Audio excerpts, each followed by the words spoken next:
Ausi atgriežas dzimtenē. Statistikas pārvalde izskaitļojas, ka pērn Latvijā varētu būt atgriezušies ap 2000 emigrantu. Tie gan ir oficiālie dati. Arī Inga vairāk nekā 2 gadus pavadīja aiz valsts robežām. Tomēr viņa saprata, ka vēlas atgriezties mājās. Aizbraucot, man uzreiz radās tāda sajūta, ka es tomēr nevarētu tur veidot ģimeni.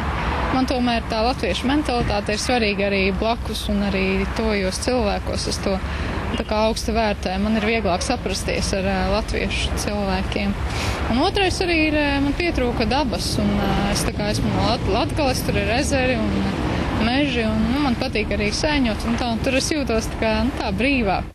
Šodien vairāk atbraucēju un valsts augstākās amatpersonas mēģināja atrast Latvijas stiprās puses, kuras veicinātu tautiešu atgriešanos Latvijā. Ja, teiksim, Anglijā tu sāc biznesu un tev viņš ir neveiksmīgs, tad tu esi zem tilta momentāli. Tā pašā laikā Latvijā tev ir tava mamma vai tev ir tava ģimene, tev ir tavi draugi, kuri tev var palīdzēt un tā tālāk. Un līdz ar to tie bija tie ļoti emocionāli un tā pašā laikā arī tādi diezgan praktiski apsvērumi, kāpēc es izvēlējos Latviju, lai atvērtu savu biznesu.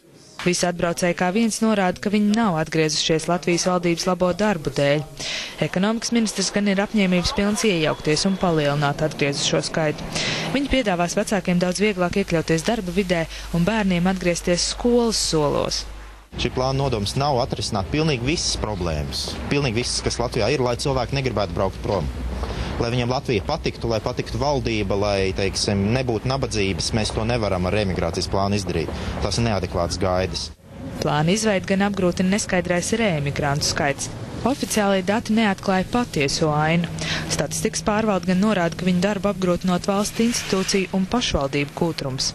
Šis darbs ir procesā. Mēs cenšamies vienoties ar citām valsts iestādēm, lai mums būtu pieeja šim reģistru informācijai, jo tas nav tik vienkārši.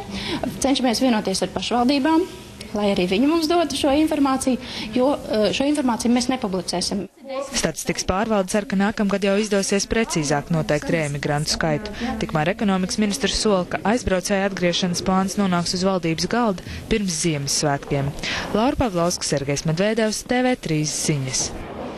Kamēr politiķi kaļ plānus, kā atsaukt aizbraukušos tautiešus dzimtenē, Rīgā tikās ārvalstīs dzīvo